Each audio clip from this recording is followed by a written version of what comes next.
Welcome to the Politics Guys, a place for bipartisan, rational, and civil debate on American politics and policy. I'm Michael Baranowski, a political scientist at Northern Kentucky University. With me today is my regular co-host, Cleveland area attorney and Republican factotum, Jay Carson. Good morning, Mike. Morning, Jay. How are you today?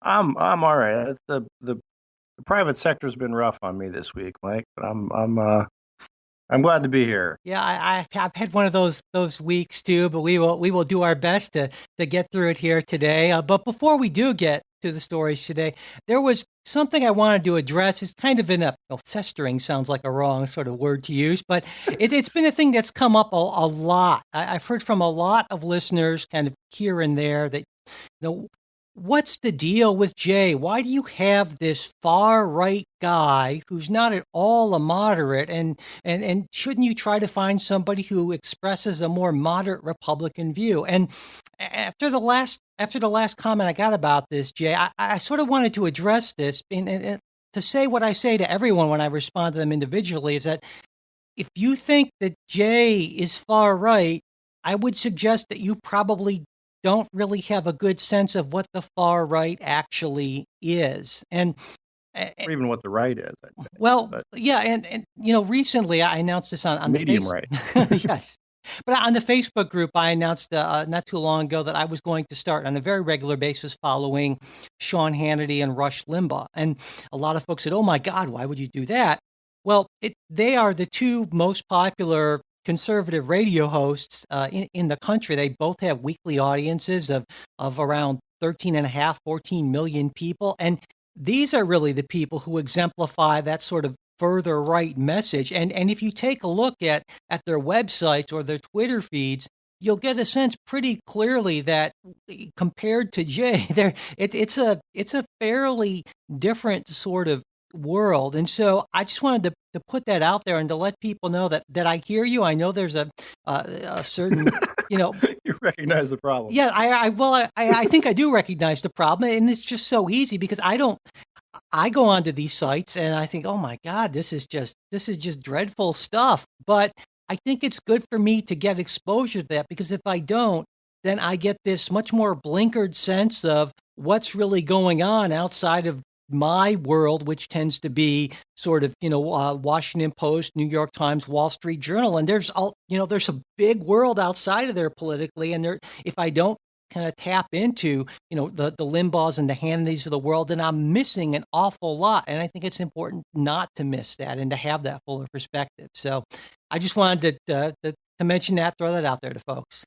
Oh, okay. Well, should I comment on that? I think you should. Absolutely. Yeah. Well, so here's, a big part of why I like doing this podcast, and one of the reasons that you and I, put this project together in the first place is I think there are so many people who live in bubbles, who don't get much from the other side, and I will venture to say that more of them are on the left than on the right, just because if you're a conservative living in America, you are sort of inundated with the news from the left, the perspective from the left.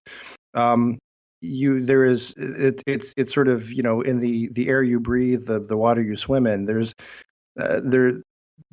It's everywhere. So I mean, conservatives are sort of very used to having their views challenged all the time, everywhere. And often to get that different opinion, you have to actually seek it out. So I'm saving people the trouble. I'm trying to sort of, but even in that case, look, I've operated in political. I've done political stuff for 20 some years now, and again, why I consider myself conservative ideologically. There are certainly many people, and again, these are office holders. These are not just media and the people that are much more to the right of me. Maybe not even just in philosophy, but also just in demeanor. And there's a lot we can talk about what the right is and isn't. I'm again more of the classical liberal / libertarian school, as opposed to a sort of the neo or the paleo conservative type voices that are out there, and I guess that's one of the reasons we do this. But Mike is right. If you think that I'm pretty far out there, you need to get out more. Well, And in I would. fact, I mean, I can remember back in the day when I can remember a sort of like the 1990-91 Michael Baranowski sort of thinking of me as sort of a pinko sellout. So Absolutely.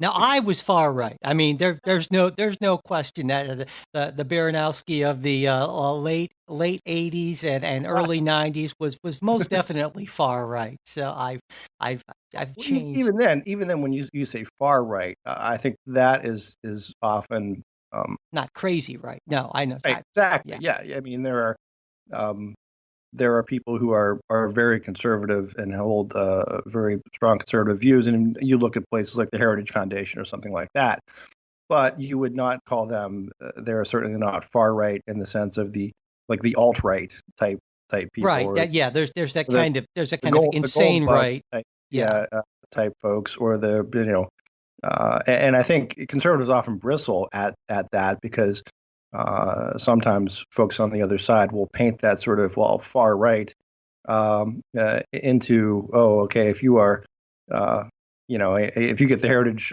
Foundation newsletter, you're pretty much a neo-Nazi, and again there is a huge, tremendous, vast gap between even those that are on the what I would call the if you want to say fairly right but responsible right, and just the nutcases. Yeah, absolutely.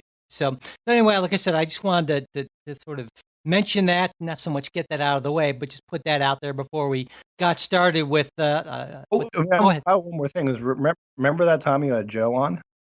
Yeah, he's been on a couple of Um, times now. Now Joe is much more far right, certainly, and that's my friend who talked about why he enthusiastically supports President Trump, as opposed to you, Jay, who sort of you kind of hold your nose and occasionally go along with some of the policy type stuff, but yeah, can't countenance the whole destruction of democratic norms for the sake of a tax cut here or there, maybe.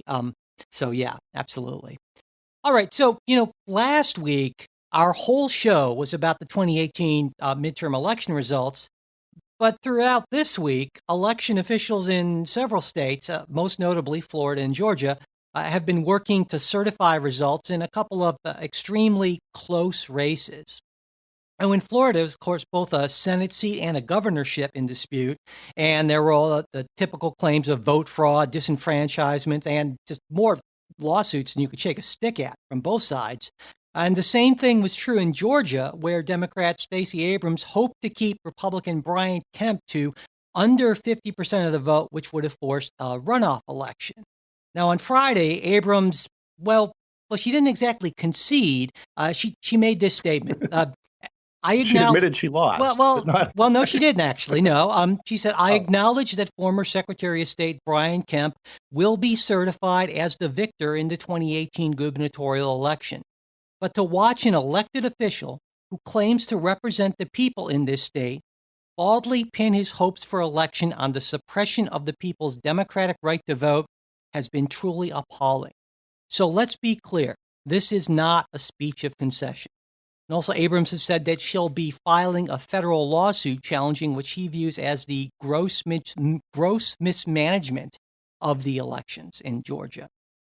And now, in Florida, it looks like similarly, the Republican candidates are going to end up prevailing, though at least as of the morning where we're taping this, there haven't been any concessions or not quite concessions by either of the Democratic candidates. Wasn't there a concession, but That was I pulled thought back. Gillum Yeah. conceded, but he took it back. Yeah, absolutely. Realized on further review, it looks like I might not actually have lost yet.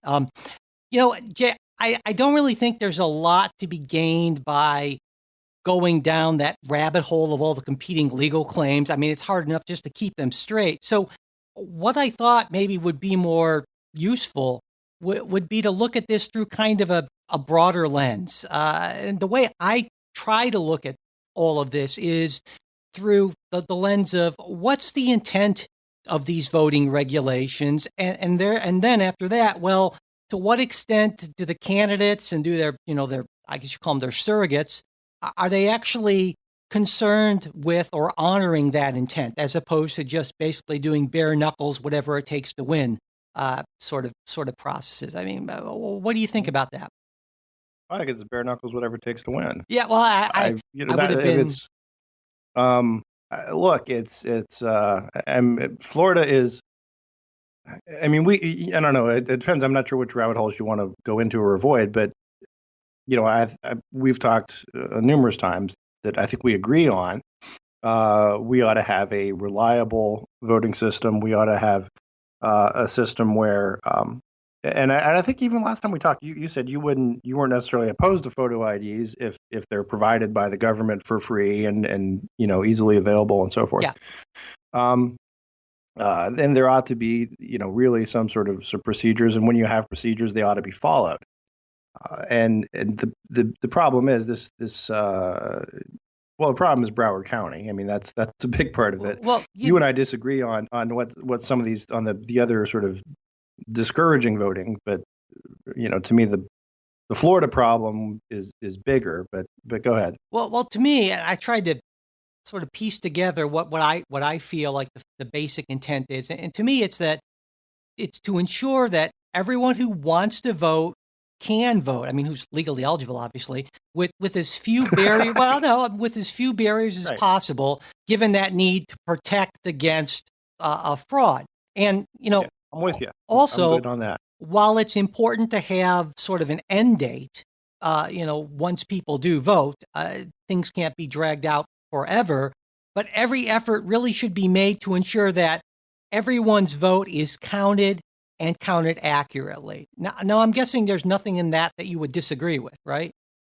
No, well, the end date piece a little bit, just because from experience, I think the problem is if you have a lengthy time where you don't have to have all the votes counted. That's what I was saying, that there needs to be an end date. Sorry if I wasn't clear. Yeah, there needs to be an end date. And I think I interpreted what you said that sort of as but if you sort of the old Florida argument, you need to have an end date, well, unless it's close. And to me, I think you need to have an end date. Well, I agree with that, but I also think that end dates can be, I mean, they're obviously, arbitrary time periods. And so you need to weigh, I think, competing claims. So for instance, if, in Florida, if some results are turned in 2 minutes after the deadline or what have you, and say, well, we're rejecting all those. I mean, to me, that seems a bit, that seems sort of ridiculous, I think. Now, right. Well, you're talking about like an end date to certify the election. Yeah. Yeah. Okay. But right. But I think that it's we can fall back just to, well, this is the rule and that's that.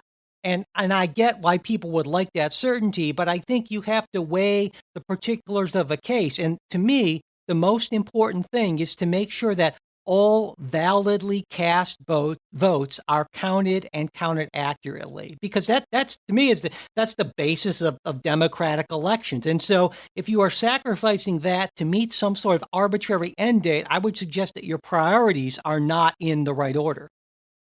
Okay. And I would look at it as saying, I take a dim view of human nature, and I think history would support me. And the longer the time is out there, the longer there is more opportunity for mischief, and mischief will happen. Mischief, sure. Well, it's certainly not. I wouldn't say it will happen, but there's a potential for it to happen. Sure, absolutely. But I think you have a much dimmer view. I mean, of how corrupt the voting system is. I don't know if you think, I would guess you don't think it's as bad as President Trump does, who, tweeted that basically that the whole system there in Florida was so incredibly corrupt that they should just take what they had on election night and the heck with the niceties of the law and the procedures and recounts and all that. I'm guessing you wouldn't go quite that far. No, I wouldn't go that far.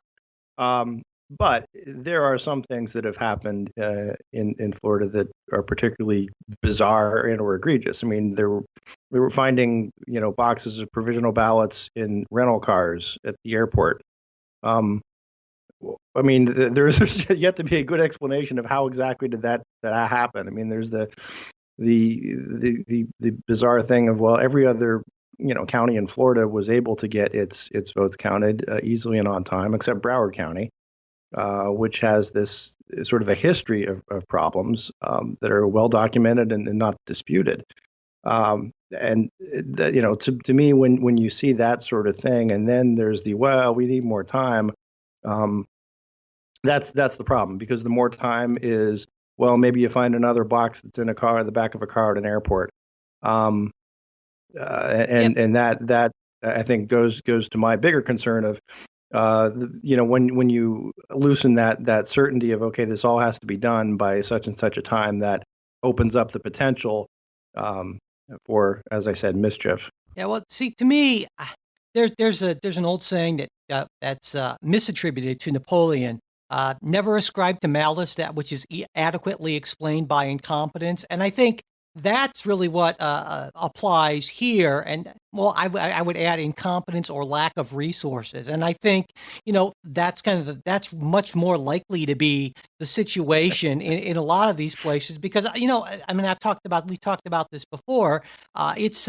I think in part it's a resource adequately funding, counties and states for these once every 2 years type of events is not really a high priority. And so then you get these rushes, especially when, voter turnout is higher than normal. All of a sudden, that's a problem, but it's not the sort of problem that the political system is set up to address all that well. And I think that's a big problem. So if Barbara Snipes and her operation in Broward County were more well funded, you wouldn't have ballots showing up in rental cars at the airport. Well, I'm not going to comment on those stories that I don't know. No, I'm not saying this facetiously. I'm saying that in a number of occasions, listeners said to me, "Why didn't you push back against this insane thing that Jay said? That's obviously a lie." And I want to say that I'm trying to be more aware of that. And so what I'm saying is that I'm not aware of this story that you're telling me about. And so it's not that I'm not pushing back against it, my friends on the left. It's that this has not entered into my consciousness as a story, and so you're not admitting the fact. You're not admitting the factual basis of my assertion, because you haven't been able to confirm it yourself yet. Exactly. So I appreciate that. Exactly. So, but I will represent that there are other issues that in Broward County, in particular. There was a lawsuit brought by the Democratic opponent of Debbie Wasserman Schultz in a primary. And again, the facts were not in dispute that Snipes destroyed a fair number of ballots before the state and federal guidelines allowed her to, and she destroyed them, in fact, in the middle of the lawsuit, which would also be a destruction of evidence. The list just goes on and on. And my point is, the extent that these ought to be well funded, sure. But if you've got somebody who is in charge, who is in fact a crook, and I believe that Snipes is, there's no amount of funding that's going to help. I mean, and again, I'll point to all these other districts in Florida, some of which were severely damaged recently by hurricanes. They all had their act together enough to get all the reporting done on time and accurately, without these bizarre sort of out of left field pieces that you saw in Broward. Again, and I go back to that not actually by Napoleon quote. And I think you're far too quick to attribute these things to malice, when I think it might be much more likely to be lack of ability or incompetence, some combination of incompetence and funding issues. And you call her a crook, and I'd say, well, I don't know that she's been charged or indicted or anything like that. And that's a pretty extreme claim to make for someone who hasn't been charged or indicted. And so I guess that to me seems to be going a bit far based on what we know. But, there are a couple other larger issues, I think. What really bothers me are these irresponsible claims of elections being stolen. Because to me, it seems like, okay, if you feel that there was an issue, that votes aren't being adequately cast, or you believe that there's some kind of issue with fraud, well, of course it would be crazy not to pursue this legally.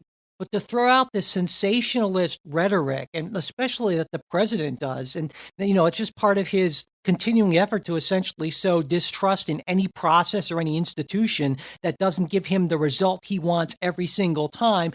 To me, that is beyond the pale. That's unacceptable. Sure.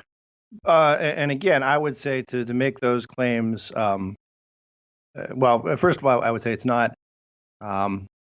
There's not that there's no history for this sort of thing. There's the great scene in Citizen Kane, right, where at the election night they're putting together the headline, and the one copy guy turns to the other like, no, you have to go with the other one, and they take down the Kane wins, and the other headlines fraud at the polls.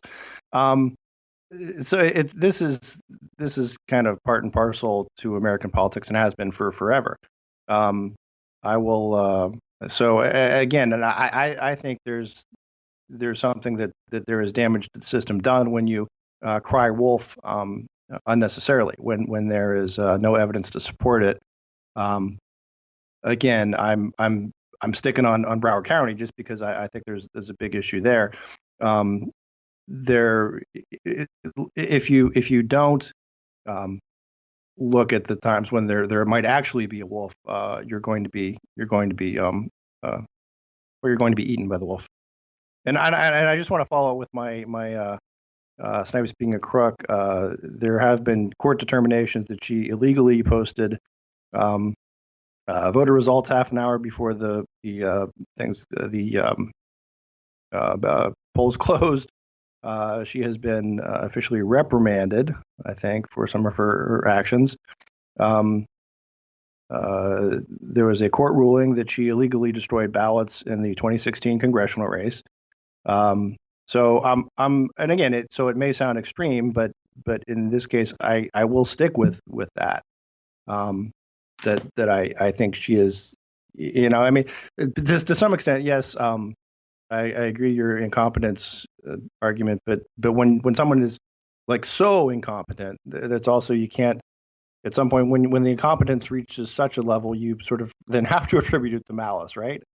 Well, I don't think so. I think you overestimate I think you overestimate malice in people, and you underestimate incompetence. I absolutely think that. Yeah, I mean, a lot of I think you're far too quick to ascribe malign intent when it's really just people who are maybe more than a little bit over their head. But and again, I won't speak specifically to Snipes, but I think that just in general that's something that I've observed. So another thing I want. One last point. I'm getting my information. This is from the Miami Herald, mm-hmm. Which again is it's not a conservative outlet. So right, and I'm not questioning that there are issues, and I've certainly heard of those, but I'm just kind of getting more to intent, and of course we can't know that, but I think people are just generally far too quick to say, well, this is happening obviously because this person's in the bag for the other side. Generally speaking, we're far more willing to give the benefit of the doubt that people are giving us the results we want. But I also think that this is sort of a technology and a design problem as well. On the technology side, certainly we're seeing a lot more issues with mail-in ballots, which makes sense because that the percentage of ballots that are mailed in has been a lot higher. And there are 3 states, of course, that do all vote by mail. That's Washington, Oregon, and Colorado.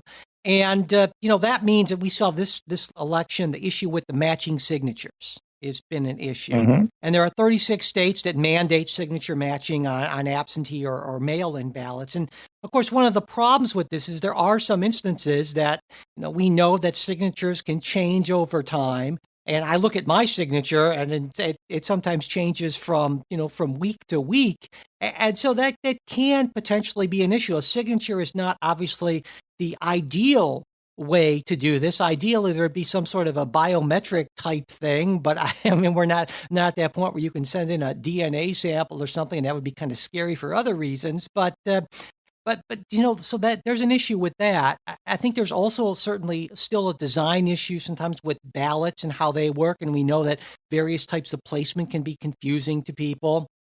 But overall, the technology is pretty good. Our voting is probably somewhere around 99% accurate. And so as long as races aren't super close, this doesn't become an issue. But when races fall within that margin of error, then we have not designed a voting system that absolutely perfectly counts 100% of all votes. And so while 99% plus is pretty darn good, that sometimes when races are this close, these things happen. And I think people should recognize that and not just say, well, this is clearly because the system's being run by a bunch of crooks, but that the system is imperfect. And to get from 99% accurate to 100% accurate, well, that's a huge lift to do technologically. And I would argue that it's probably not even possible at this point. Well, I mean, they know that may be true. There's always error, even whether it's machine error or human error. And in this case, but I think you should acknowledge that there are people out there who are going to cheat, who are trying to cheat, and that's. Sure. I mean, I don't.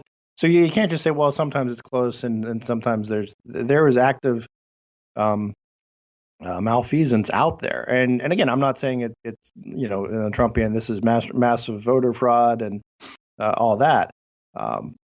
But but there's a lot less of it than people think, and that's why I'm pushing in the other direction because. Sure, it's not the millions and millions of votes that I think Trump had said at one point, but it's hundreds and it's thousands, and that's enough. And if people are really serious about saying that every vote should be counted, for example, I'll go back to the your neighbor in the Cincinnati area who was convicted of voter fraud, and I, in the last so many elections, I think it was like 6 times or something that she had voted. Well, that really effectively disenfranchised me, right? I mean, there were my vote in statewide races was X'd out by hers, and that's if there was an issue of people who had gone to the polls and said no, they were turned away in those same numbers, the media would be rightfully up in arms. But this is sort of you get the eye roll of, well, these things happen. Well, no, and you're absolutely right, and I can hear the listeners already saying, "There's Jay with his anecdote again," but it is. Well, no, this isn't an anecdote. This is an actual reported court case. But I think what's in jail. But what folks are going to point out, and rightly so, is that I mean, anyone who says there's no vote fraud is living in a fantasy world. But the point that I think responsible folks on the left make, and the point that I think is absolutely right, is that the amount of vote fraud compared to the amount of effective disenfranchisement or near disenfranchisement that is the result of these efforts to combat almost vanishingly small numbers of fraudulent voting cases, you have to weigh the pros and the cons here. And that's the problem. And there are too many folks on the right, mostly speaking, who are doing this in bad faith, who make these vote fraud arguments in public. But and we've seen state legislators actually coming out and saying, "Well, we're passing this law to make it easier for us to win elections." And I know you and I disagree with this on this and so forth, but there have just been folks who've actually said this, who've been in legislative positions, and so that to me is the problem. Okay. And I would like to see what I would like to see kind of going forward is a lot more states moving to the vote by mail system, which I think is a much better system. It actually saves a lot of money because there's no need for polling places or poll workers. Voter turnout is much higher. And we don't see any evidence, at least studies that have been done to this point, don't see any evidence of increased fraud. It doesn't impose a greater burden on people in lower socioeconomic classes who oftentimes have a harder time getting out to the poll. I just think it's a great solution, and I hope that more states go for it. And of course, we've seen a lot of states make it a lot easier to vote absentee and so forth. And so I think that's a great trend that I hope continues. I'm just going to say, oh dear. I'm not even sure how I can respond to that, but It would be rough for we'll Republicans leave it. because, We'll leave it. but yeah. Well, but here's the thing. Why do you think that? And I think there are a couple of different reasons. But um, uh, what's the security for mail-in ballots? What do you mean? I, I mean, how do you to ensure that the person who is casting the ballot is actually that person? well, there's no way to do that. Okay, well, how do you have a reasonable assurance that the person casting the ballot is actually that person? Well, I mean, you have to assume that the person who gets the ballot in the mail is the correct person, and they fill it out, and that's obviously why they have the signature requirement, because presumably that person will not sign something that's not their ballot. I mean, that's the reason for the signature Right, requirement. right. And that's not Okay. a perfect requirement, but obviously, signatures are considered good for all sorts of other very important legal documents. And so while it is imperfect, and I'd like to see something better until we can have sort of biometric scans or something like that, but that's an accepted legal standard, isn't it, Jay? Signatures for an awful Well, lot of it things. it is for an awful lot of things, and again, there's a sort of a weird dichotomy in that if we're going to say it's accepted standard for mail-in votes, but it's not for in-person votes. Um, that's a little weird, but I think, and again, I'm not going to go into it now, but I could give you a whole history of issues with mail-in ballot fraud. Um, uh, you know, ballots being sent to and sent back from empty buildings. Multiple registrants at one place, and you get all the ballots and you send them all in. I mean, I could pull that together. My point is. Um, vote fraud is much easier by mail than it is in person. Yeah, and I would And say, also back to, and I think I said, I don't know if this was the bonus show or the regular show last week, that there's something I think worthwhile um, for people actually showing up at the polls on one day and all casting their ballots at the same time. I right. think there's a salutary effect for our democracy in that, as opposed to I the don't one system. deny any of those points necessarily, but I think that you underestimate the import or the difficulties that some people who don't have our advantages have in getting out and voting, and I am much more inclined to make it as easy as possible for those folks to participate in the process. So All right. there we go. All right, let's move on. There was what I think was some very good news on the public health front this week. The Food and Drug Administration imposed sales restrictions on flavored electronic cigarettes, and they also announced plans to ban menthol cigarettes and flavored cigars. Now, the flavored e-cigarette limits came in the wake of government data showing that vaping among high school students was up 78% in the last year, with a 48% increase for middle school students. And reportedly, 3.6 million students under 18 reported vaping at least once within a 30-day period, and also more regular use was up fairly sharply. Now, apparently, Juul Labs is they're the leaders in this whole area of hooking kids on candy flavored nicotine products, and their mothers must be so proud. They actually preempted the FDA announcement a little bit by announcing restrictions of their own, including a halt on advertising their products on social media. And pretty much everyone in the public health community praised the FDA's move, though some people were hoping for a much more aggressive stance against menthol and mint e-cigarettes, which were exempted from these new sales restrictions. And I should point out that the menthol cigarette and cigar ban is actually just in the proposal stage, and that means it's almost surely going to take years to go into effect, and almost as surely it'll be subject to lawsuits from those fine people who represent the tobacco industry. There's one other thing I wanted to mention, Jay, before we get into this. Wisconsin Republican Senator Ron Johnson came out with Mhm. this wonderful argument. Said even restricting sales of candy e-cigarettes wasn't a good idea arguing that it could hinder the effects of current cigarette smokers to quit.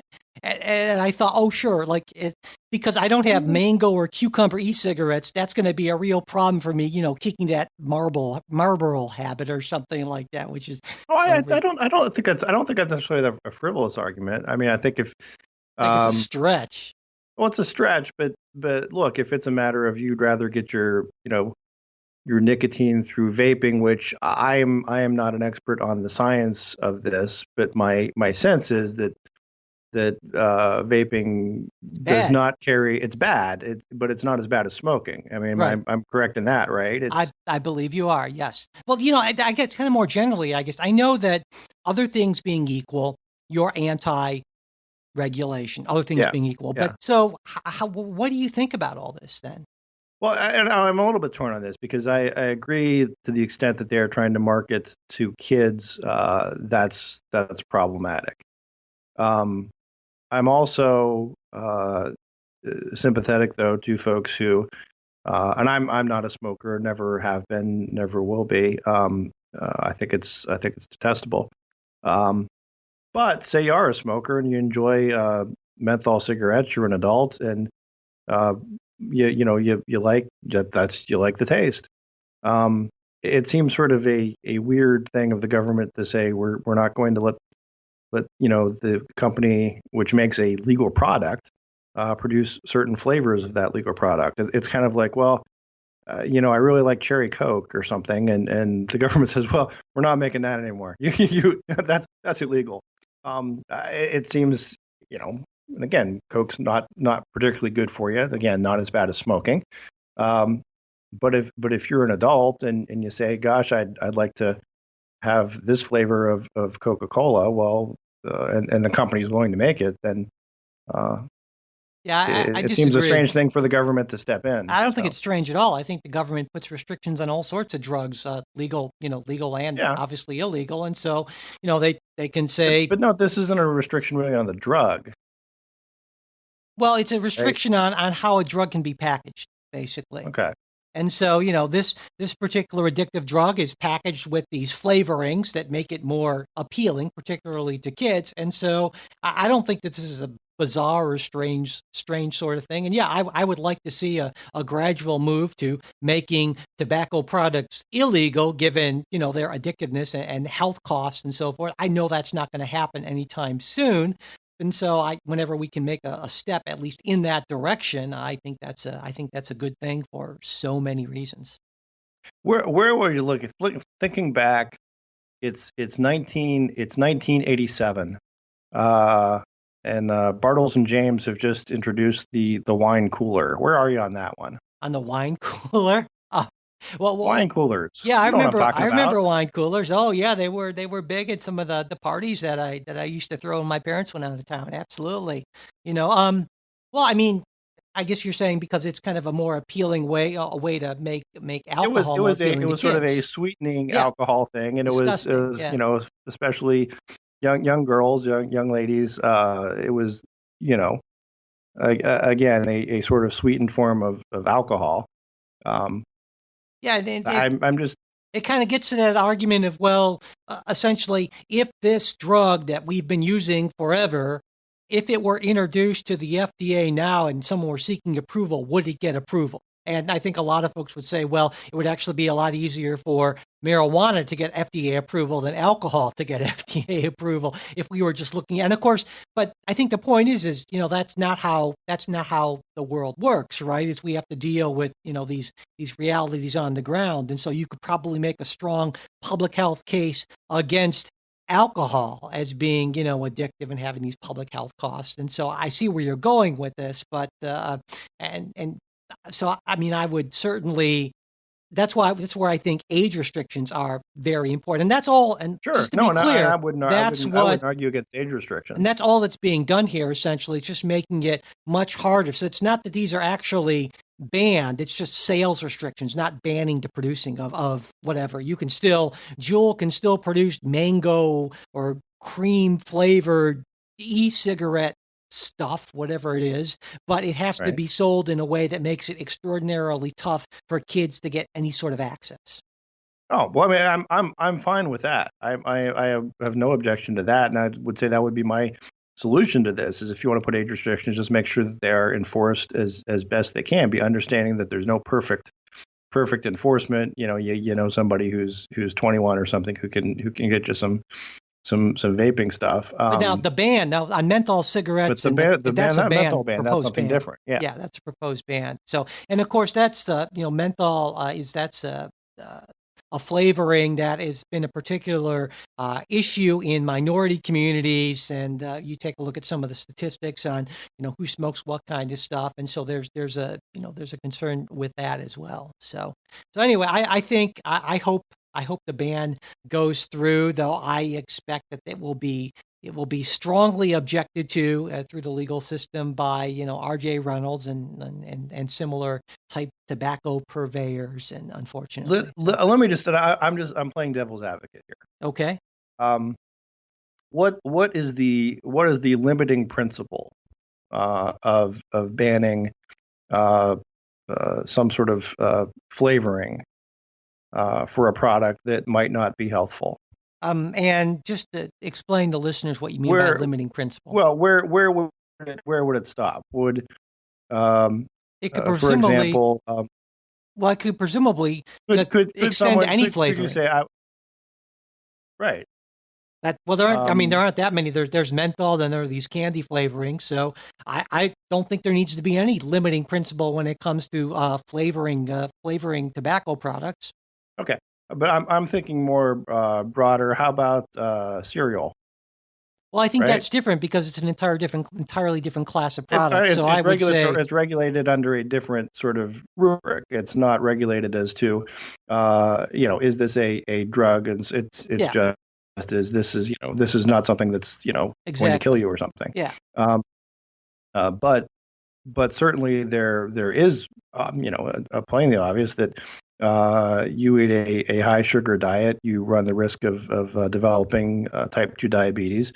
Uh, why wouldn't the government step in and say, look, we're not going to allow this. This is bad for people. And certainly the government can do that. And I think that's, there's no limiting in principle. There's no limiting principle at all. The agencies can propose whatever they want and it can work its way through the system. And, that's why there's public comment period. That's why ultimately there are elections. Right. And so I don't think there needs to be any sort of artificial limiting principle. The limiting principle is elections.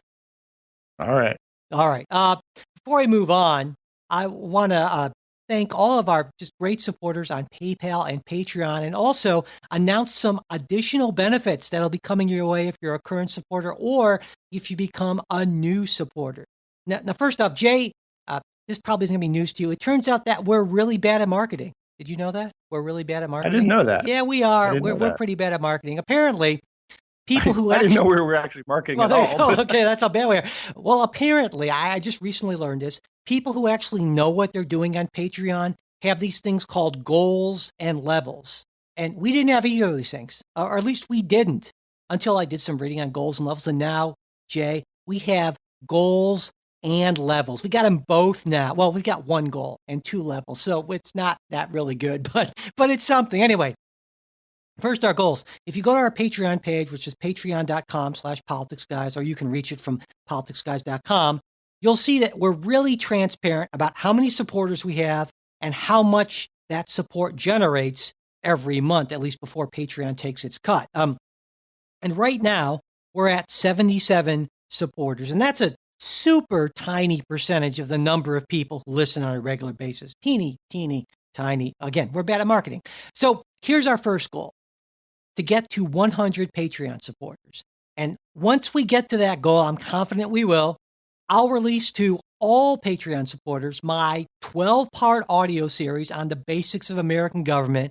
And that includes an extended discussion of my book, Navigating the News. It's the exact same thing you'd be hearing if you took my online American politics class. And I'll even put in the accompanying PowerPoint slides, no exams, just all that stuff. Now, I don't know how much of an incentive this is. I honestly, Well, this is fun now. This is like PBS or something. yeah, Where it's, exactly. But I think there's really some pretty good stuff in there, and it doesn't matter if you support us with $1 a month, and that's roughly 12.5 cents per show. So I think we're worth that, at least. But every supporter counts toward this goal. So that's the goal thing. Second is the tier thing. Right now, all of our supporters get access to a special bonus show that we record each week after the regular show. You know that. But starting on November 24th, this is our plan. And then every maybe 2 to 3 weeks after that, Jay, you and I are going to be doing our special project. And I'm really excited about this. It's we've been talking about this for a while. It's a series of policy discussions where we're going to go really in depth and talk about sort of fundamental views and on major issues that divide Republicans and Democrats. And our plan is to eventually use these discussions as the basis for a book, that should be really cool, I think. And we're going to start. Our plan is to start with healthcare, which obviously is a huge issue of really vital importance. And these special in-depth policy discussion shows are going to only be available to supporters at the $5 or month or higher levels of support. So if you're interested in becoming a new supporter or moving to that $5 or higher tier, just go to politicsguys.com/support. That's a direct link, or you can go to politicsguys.com and click on support links. You'll see there. I think that's everything. So again, thanks everyone, and we really appreciate it. Okay, let's move on. All right. So the Trump administration this week announced sanctions against 17 Saudis allegedly involved in the killing of Washington Post journalist Jamal Khashoggi in the Saudi embassy in Turkey on October 2nd of this year. Now, the sanctions, they don't reach to the highest levels of the Saudi government, but what they do is freeze the assets of the people who are named, and they prohibit Americans from any kind of financial dealings with them. At the same time, the Saudis themselves announced the indictment of 11 Saudi Arabian citizens for the crime, which was, of course, initially denied. Then it was attributed to a fist fight gone bad. Right. And now it seems like the claim is that Khashoggi was given a lethal injection by agents who are said to have overstepped their orders to bring him in, but not to kill him. There's a bipartisan group of 6 senators, 3 Republicans and 3 Democrats. They argue that this isn't nearly good enough, and so they introduced legislation called the Saudi Arabia Accountability and Yemen Act of 2018. Now, this would ban all offensive weapon sales to Saudi Arabia, as well as codifying into law the Trump administration's existing ban on assisting the Saudis in their war in Yemen. So, Jay, what do you think about this? I mean, are the sanctions enough, or are you more kind of along the lines of these 6 senators also folks like Republican Senator Rand Paul, who tweeted, "We are pretending to do something and doing nothing"? What do you think? Well, I guess it's sort of a weird tweet from Rand Paul, whose usual shtick is let's just stay out of all this, right? I would think that the typical Rand Paul response would be, "Hey, a Saudi citizen gets killed in the Turkish embassy, not our problem." But no, I think it's good. We ought to stand up for human rights, for against governments that would assassinate their own citizens. So this is a good first step. I'm not sure. Are we in the place to do broader sanctions? I would support the idea of saying we're not going to do anything to support the war in Yemen. I would be a little troubled by saying we're going to ban arms sales, just because there are other things in play there. I mean, there are regional threats, and like it or not, we have sort of bad and worse options in the Middle East. So I'd be hesitant, and again, this and also just goes to giving some deference to the executive in foreign policy. So I'm not. I gotta tell you, I'm not worked up one way or the other. I'm glad we're doing something. Could we be doing a little bit more? Yeah, maybe. Banning arms sales to me would seem to be too much, though.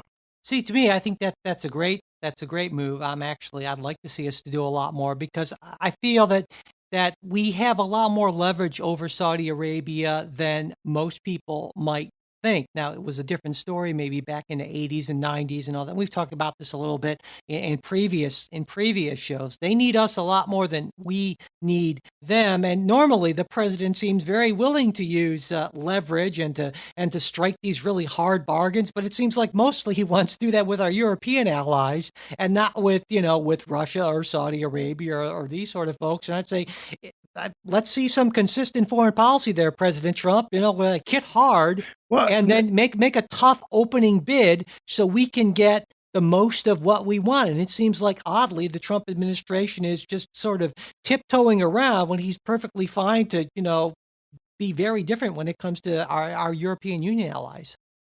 Well, no, I mean, I think that's a little unfair. We certainly haven't sanctioned anyone in the European Union. Tariffs are like that. But well, that's I'm talking about personal people, frozen assets of individuals. Yeah, and so but forth. that's my point. Is that you would respond, well, they haven't killed anybody, and that would also give a fair exactly. A fair no, look, if it's Trump doing it though, also as the executive saying, look, I'm going to suspend arms sales. That's a little different than Congress saying we're going to ban this, because once it's sort of done in Congress, it can't be undone, and that went to my concern about giving some deference to the executive in foreign policy. Well, and that's the point. I mean, obviously, you're saying Trump should have done. If Trump had done more, then Congress wouldn't have to do more. Yes, and I think, I get that. And of course, in terms of this being a legislative reality, it's not going to happen, because even if it managed to somehow get 60 votes, be able to overcome the filibuster in the Senate and get to the president's desk, there's no way he'd sign it. And there's sure as heck no way that this would have a veto override majority in both chambers. So this is just sort of a little bit of not quite saber rattling, but you get the idea, basically. Yeah, no, it's Congress asserting its authority and trying to prod Trump into doing something, which he may well do. Absolutely. So I have not. Yeah, I gotta say I'm not overly worked up one way or the other on this. I think it's a developing situation, and I expect that actually the Trump administration might take more actions, firmer actions down the road as more facts come to light over the Khashoggi killing. Yeah, and I should say that at least some Trump administration officials have said that inquiries and investigation is still ongoing, and there could be further sanctions and so forth. And I hope that's not just lip service. I'd like to see a lot more done, though. Unfortunately, I don't think it'll be nearly to the level to change the behavior of Saudi Arabia, which has been a massive abuser of human rights for a long, long time. Right. All right. Well, with the Democrats having regained the House majority in the recent elections, the question of who should be the new Speaker of the House has been in the news this week. And of course, there's former Speaker Nancy Pelosi. Well, she's at 78 years old now and from California. She's been in the House over 30 years. She's the strong favorite. She'll almost certainly get the job, is my guess. But there are some folks in the Democratic ranks, myself included a little bit, who aren't really thrilled with that. Now, there's early kind of unofficial polling says there are around 19 House Democrats who are in opposition with her. And of course, a number of those folks actually made campaign promises not to vote for Pelosi as Speaker. So, Jay, I thought first off, you could give me a sense of how big of a deal you think this is. I mean, does it really matter, or is this the kind of inside baseball type of thing that means a lot maybe to political junkies, inside the Beltway sort of folks, but doesn't have a lot of relevance or importance to anyone else? What do you think?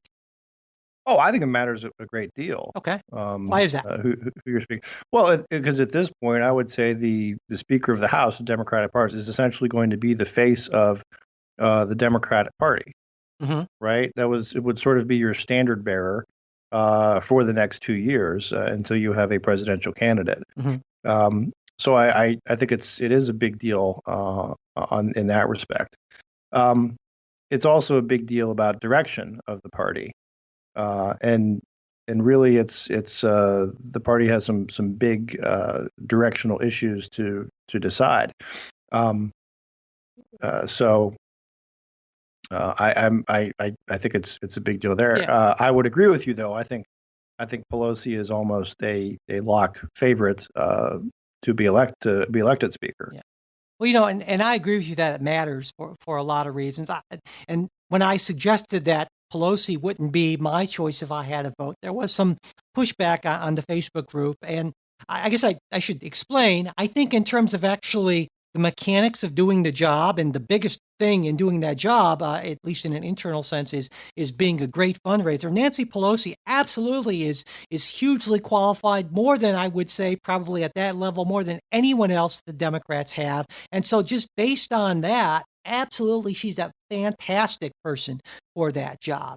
And even if you look at, there are some on the right who would say, "Well, my gosh, she's this horrible liberal and so forth." And that always seemed to me, I wondered about that, and so I went to the data. And if you take a look at the voting records for the 114th Congress, which is the last complete Congress we've had, Nancy Pelosi, in terms of voting records, actually 81% of House Democrats are to the left of her.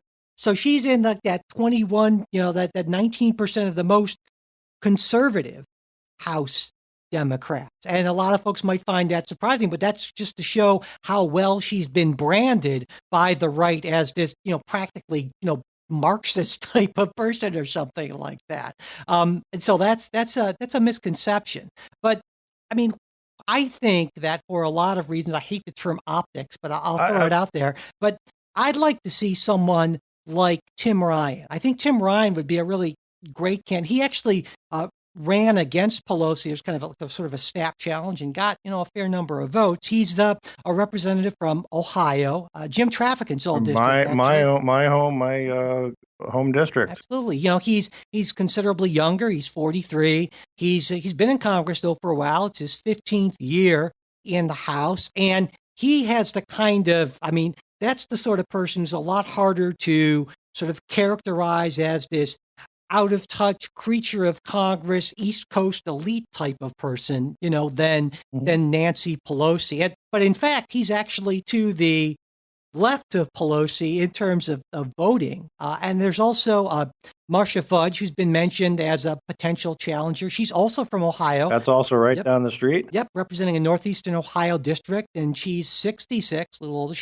Little known fact for those folks who consider me far right. I played at Marcia Fudge's golf outing like 2 years ago. Wow, there you go. Okay, she's actually, according to voting records, 51% of Democrats in the 114th Congress were to the right of her. So she's pretty centrist. She's out there. Yeah, but of course it's not voting records that people look at. It's how can this person be, pigeonholed and characterized and that sort of thing. But so I'm not saying that Nancy Pelosi won't do a great job, but as you point out, this person is the face of the party. And I think unfairly, Nancy Pelosi has been characterized as this creature of the far, far left, which, according to her votes, that's just simply not the case. Well, and I would say that, a couple of things. You could go back if you're just looking at her votes from the last Congress, that might be a little misleading. But if you were to go back farther, but the other piece is that's one of the reasons why she is a major fundraiser. Yeah. And right? In fact, a lot of people on the left, a lot of progressives don't like the idea of Pelosi because she is too much of a sort of a corporate Democrat sort of person. But you're right. You go where the money is. Yeah. Yeah. And so, one other thing I wanted to ask you. So would you, you've probably heard this thing, a vote against Nancy Pelosi is an anti-woman vote. I'm guessing you don't put a whole lot of stock in that sort of thing. But, obviously. Yeah. No, I mean, look, I actually I love that kind of stuff. It's kind of when the Democrats start to eat their own, right?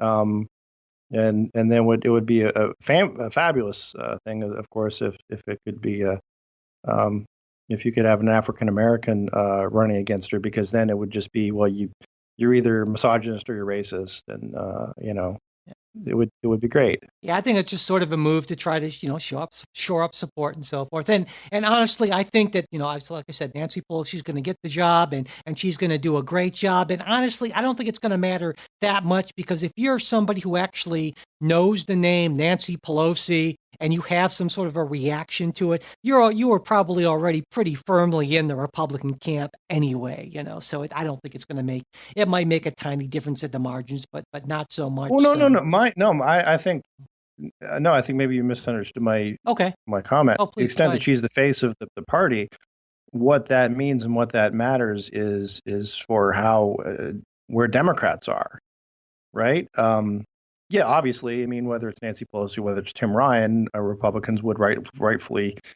see that person as an opponent, and to the left, and to the certainly farther left than Kevin McCarthy.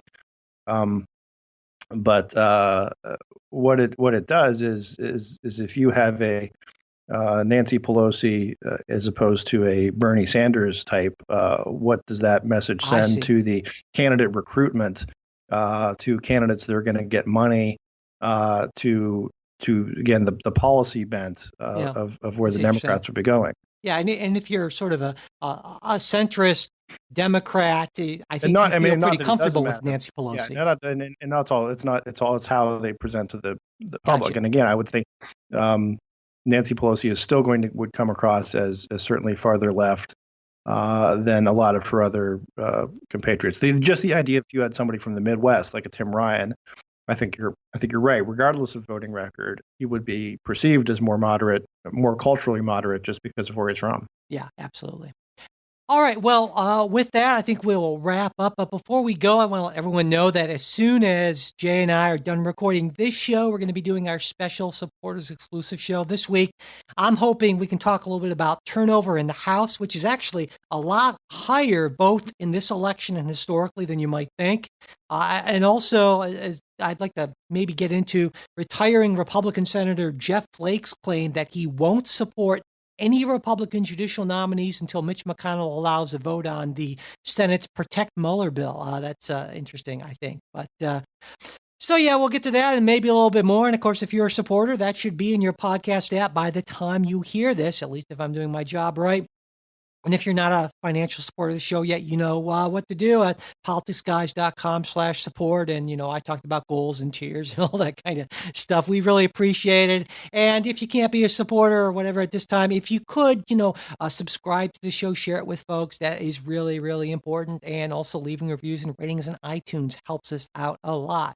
If you want to get in touch with us for the question, comment, correction, or just some sort of a random thought, you can reach us at mail@politicsguys.com. There's our Facebook page where you can message us when we post stuff throughout the week. That's facebook.com/politicsguys page. And we're also on Twitter @politicsguys.